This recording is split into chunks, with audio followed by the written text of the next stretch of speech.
L'homme est gouverné par la loi de la conscience. Toutes nos expériences de vie, tout ce qui vous arrive, découle de cette loi.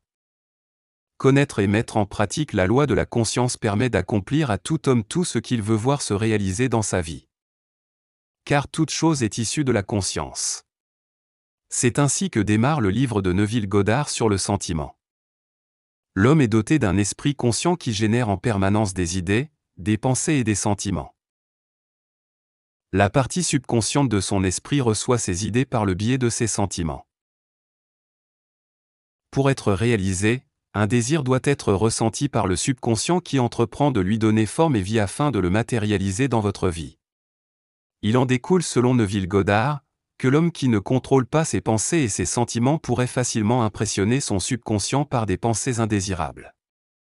Ces pensées pouvant dès lors se matérialiser inévitablement dans sa vie. Alors comment éviter cela ? Sachant que toutes nos pensées ressenties comme vraies s'impriment sur notre subconscient pour être matérialisées dans notre vie, par le biais de nos sentiments. Quelles sont les pensées à privilégier et quelles sont celles que nous devons éviter d'avoir ? Comment nos sentiments influencent-ils notre subconscient dans l'accomplissement de nos désirs ? La loi de la conscience. Rarement évoquée, moins célèbre que la loi d'attraction, la loi de la conscience